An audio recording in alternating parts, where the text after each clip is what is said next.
gratitude. These were full. If you saw my notes, like, this is crazy.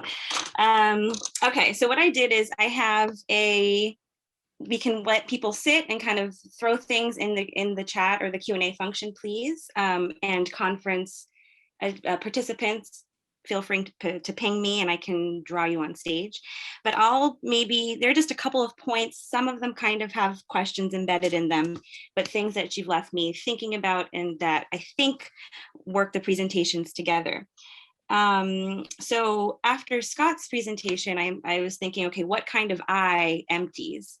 But then as we, or even what kind of queer I empties? But as we started moving, that question graduated to like, what kind of human is this? So we get the human as a midpoint from Tyler, the midpoint of a sort of axial spectrum of Indigenous Black. We get the human as absolute difference from Scott. We get the human as this decognized distributed capacity, something along those, which is very fascinating to me. So I'm just thinking about the figure of the human, which is like everywhere today, but these are very different inflection points that I have not heard yet. We've heard kind of over and against man and Winter's analysis, but these midpoint, absolute difference, distributed, not non-cognitive, but some kind of like decognitized distributed capacity. So that's one thing I'm thinking about. Tyler, I'm thinking about the position of the aerial, which is very important to my own work. And sort of theory as sort of the etymological root as spectator or to look. And the cartographic installs a kind of aerial perspective, but then Césaire has this rich balance of universal and particular, and I don't know. So I'm thinking about, I work on maps of the Congo and how the United States strategically erased and put on mines depending on war needs.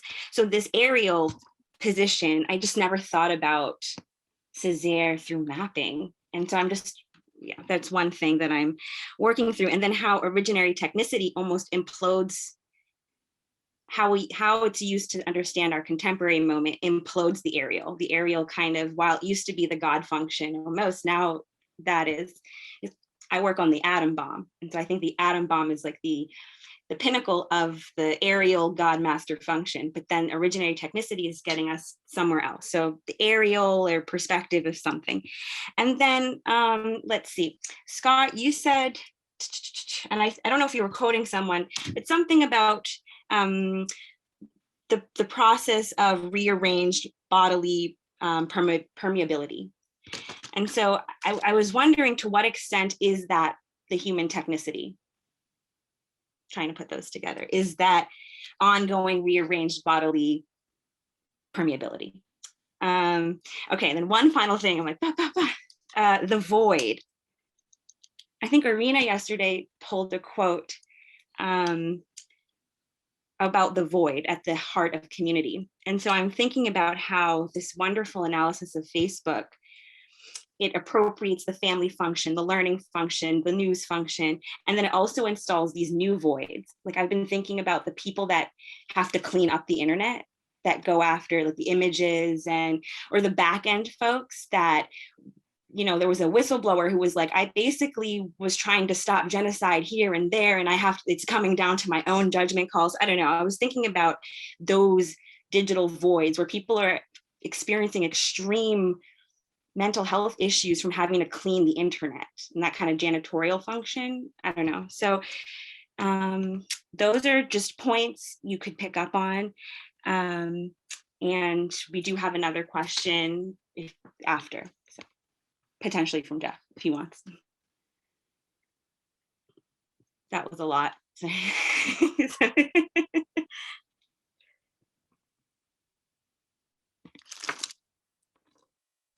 I think if I could start us off, what you mentioned about the shift in perspective seems to me one of the most essential problematics that we are dealing with, because it's somewhat like an old debate about positionality, but when we try to historicize or understand the position in its kind of multitude, it becomes really difficult to kind of pinpoint what's relevant for present.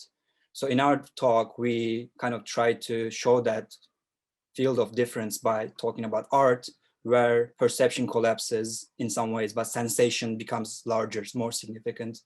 With Facebook, you see collapse of centralization, but then you see a decentralization that emerges as a matter of temporality and a measure.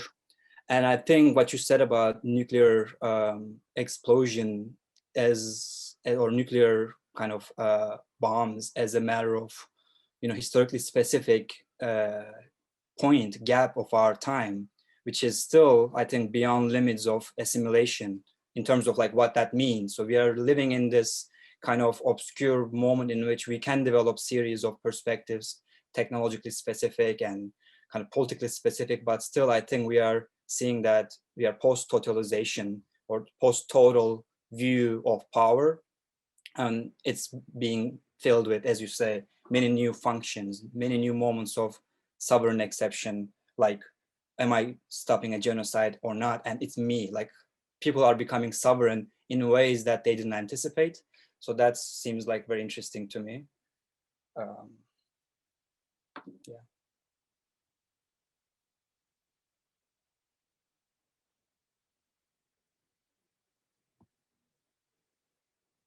And I've seen many connections, continuities between our talk and people's like horizontal connections between different people talks, and especially how we all kind of deal with this erasure of originary moment of any concept and any kind of constitutive moment, and how to kind of not be restricted by it, but still recognize it and move around this absence and presence.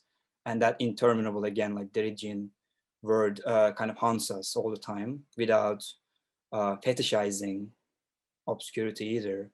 So I found this is like that we are doing that work of working through the absence of origins. Yeah, and especially I thought in your comments, Felicia, about where the human is, like, I mean, we are all going for some kind of decentralization, right, of the Western white Enlightenment understanding of the human, and like kind of, yeah, just adding to what Talha was saying. So I thought that was really nice about the three presentations together. Yeah.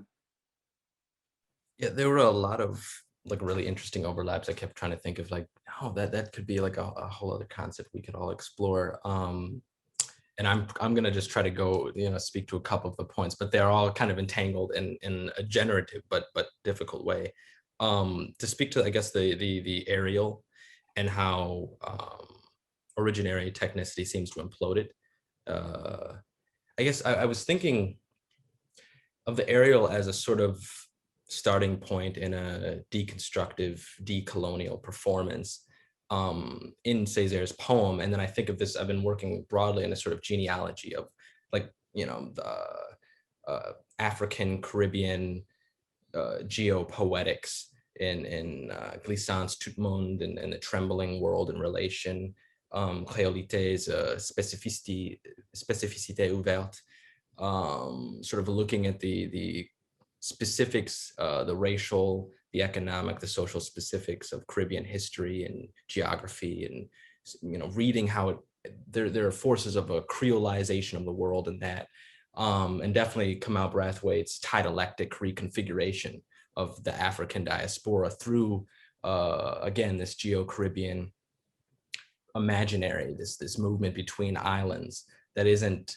teleological, but a movement back and forth. And I guess I was just interested in the relationship between the formal and the grammatical, or the grammatical and the graphic, but then the graphic in a way that links, again, writing and mapping in that way. But to get to the I guess, technological, I was really interested in sort of thinking through the terms of originary, the term of originary technicity, what I've been trying to get at in the digital space of like how you approach the Antilles on Google Maps. I don't know, you type in habitation or, you know, in Google Maps, and it comes up with a very strange, I mean, you have a lot of listings of historic plantations there that are museums that are still garnering money, many of them still operating and in the same way they did several hundred years ago. And then, but you also have spaces, villas, hotels, real estate that have nothing to, that are not historical. They're just carrying on that imaginary. And I'm just thinking, you know, if you want to compare the sort of colonial approach to the Antilles in that tableau I showed you, or Jean-Baptiste Duterte History of the Antilles, you can almost see that in the digital space as well. I don't know, a different aerial perspective that approaches, that frames you. You know, how do I go there and enjoy the Caribbean, enjoy Martinique? You go there and you basically consume this commodified subject position of the possessor.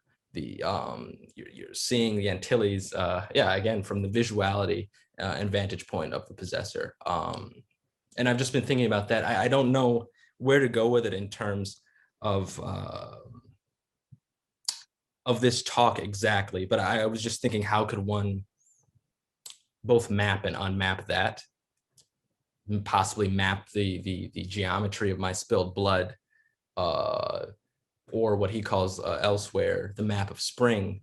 But I don't know, there's a straddling that line. And even this morning I was last minute trying to, I was like, it would be nice to have a visual of some of these quotes, especially like the geometry of my spilled blood. I could be a geomantic cameraman. I was imagining, what would I do? And I took that map I have in Alma's tableau of Martinique, and I started projecting it using Mercator projections of South Africa, of Calcutta, and kind of overlapping and playing with it and causing, you know, and so I was like georeferencing this to how Martinique would look on a map that is like distorted in georeference to somewhere other. And it was disruptive, it was playful, it crashed QGIS this morning. And so I was like, that's interesting in and of itself. But yeah, what were the practical purposes? I am still trying to thinking of a practical use of this term besides just a poetic disruption. Yeah, thank you for these questions. They're really generative. I guess sort of turning to the question of the human, which I think will sort of lead into the question of rearranged bodily permeability and technicity as well. Yeah, this question of what kind of I empties, or what kind of I like participates in an emptying. And I think I would maybe even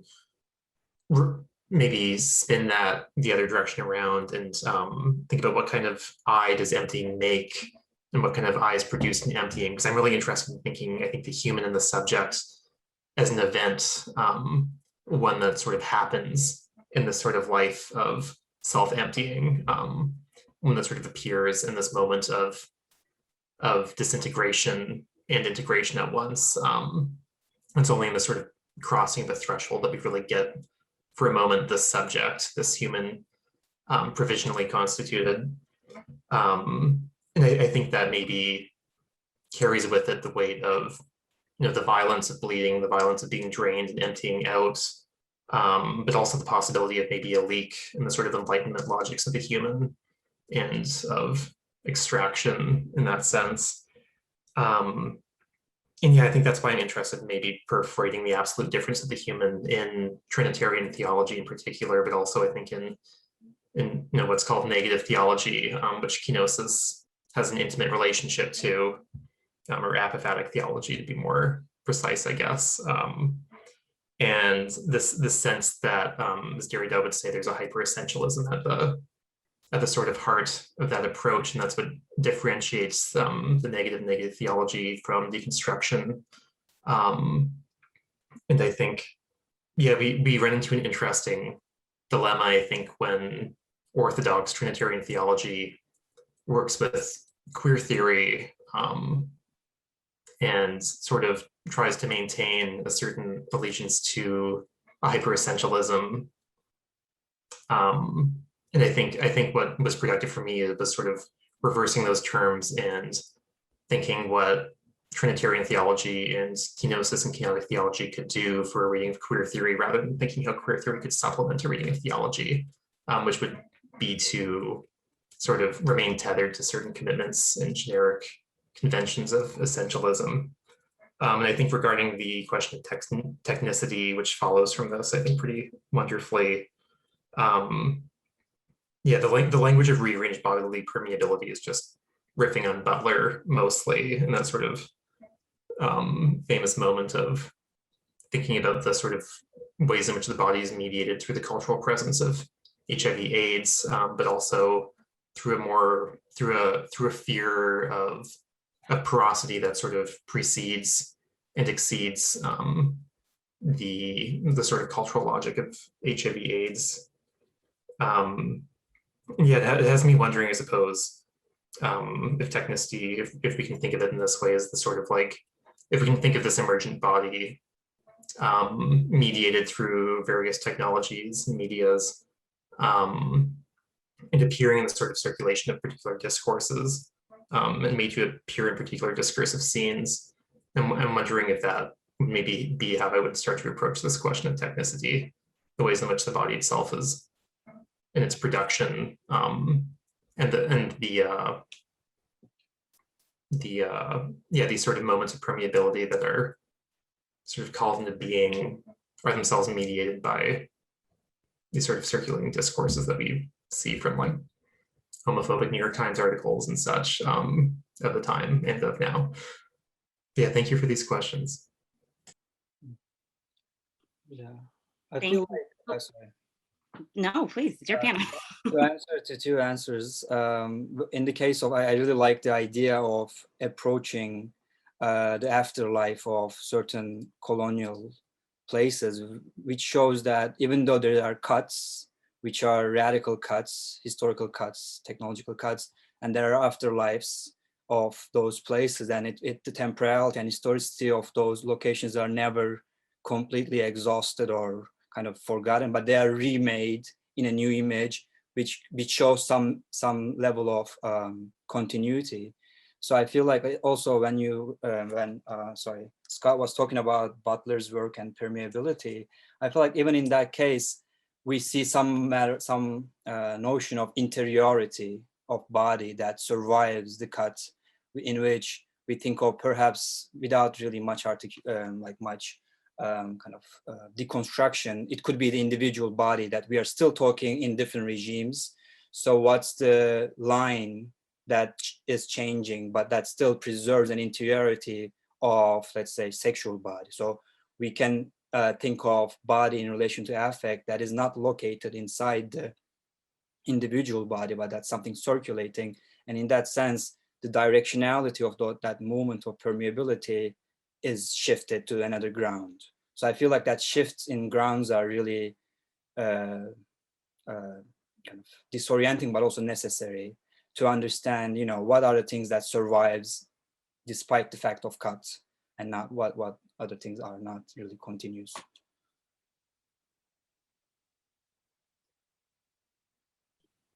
Oh, wow, that's powerful crosstalk. And we do have 2 questions, and then I'm going to chat you all an artist that I think worked at this, a Palestinian artist who does installation that I think captures externalizing the interiority of the body. She did an internal scan, and then you could like walk around it. And so I'll just message that because I'm talking too much. But Nick, I'm going to invite you to unmute yourself or uncamera yourself and and ask your question.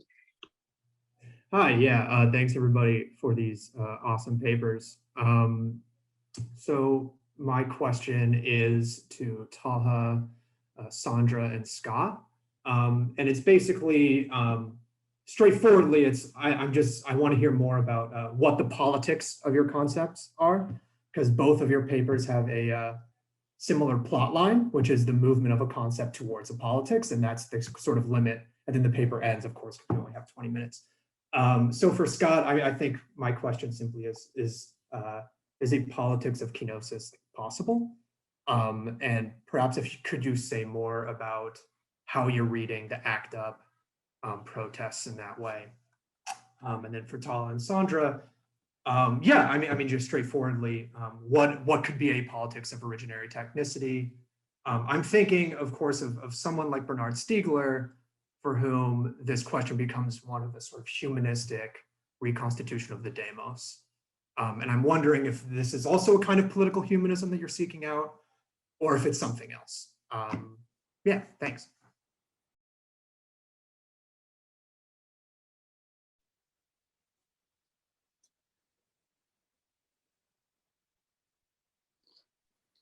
I don't know if Scott wants to go first or he's still thinking. I'll need a second to think on that one. Sorry. I'm gonna get started. I Yes. don't know if I'll say too much, but then Talha can help me out. Thank you, Nick, for the question.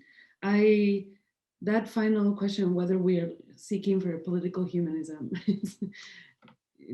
I was gonna say, I would have said no at the beginning of the paper, but then when Felicia brought up Sylvia Wynter and like kind of against man and like seeing like how like all the things we have in common across the papers, right? How we are kind of shifting away, but kind of coming back to create a new genre of man or stay with the concept of human in some way. I don't know. I mean, we purposefully adopted this like deconstructive angle and adopting this unresolvability just to understand that these originary technicities never fully understood, like the consequences of it. It's of course political, but in showing these different examples, we were trying to show that it's not a politics that we attribute to the technology, but rather that, and in thinking of like giving this ontology to the technology as well, kind of thinking that it can be, as we saw with the art piece, like it could be more intense or it could be less intense. It can, of course, it just like redistributes these capacities and redistributes the political force. And our talk, more than like thinking of, it's not about shifting responsibility, but like these responsibilities that we have now are completely redistributed because of digital technology. Right. Talha, I don't know. I mean, I think if we kind of take the notion of demos or new demos, our word for maybe our word that is in dialogue with that type of project is gathering. And we are saying that people, and instead of people, we say bodies, and we are saying bodies are always gathered by a technically constituted time and space and through multiple epistemologies of contact. So, you know, at the individual level, in terms of sensation, we have a different level of politics, which deconstructs perception because you cannot really use the same concepts to understand the experience. Sensation is occurring at a different level. So that should be a level of itself. And then you have biopolitical level that goes on in Facebook. So those things for us is like multiple points of entry to power, more than like having a unitary ground to gather everybody, because we're seeing that any unitary form of gathering will exclude, and not only language, but different types of epistemologies. So instead of trying to formalize those distinctions, we are trying to multiply the levels, just like Deleuze and Guattari's plateaus, you know, those things are planes of consistency that are multiplying. And I think going with that movement of opening of multiple epistemologies, ontologies, is how we habituate into it and how we kind of inhabit those things. Scott? For sure. So much to think over here. I love it. Yeah, I think in terms of whether a politics of kenosis is possible, I think we'll have to sort of detour through Tonstad to get to that, because that's sort of Tonstad's primary, I think, question of Trinitarian theology, and whether it's been asked to do too much, and whether it's been asked to do a sort of political work that itself imports the human into God, into this transcendent difference beyond difference, and so breaches the God-world relation in a way that would seem to defy orthodoxy.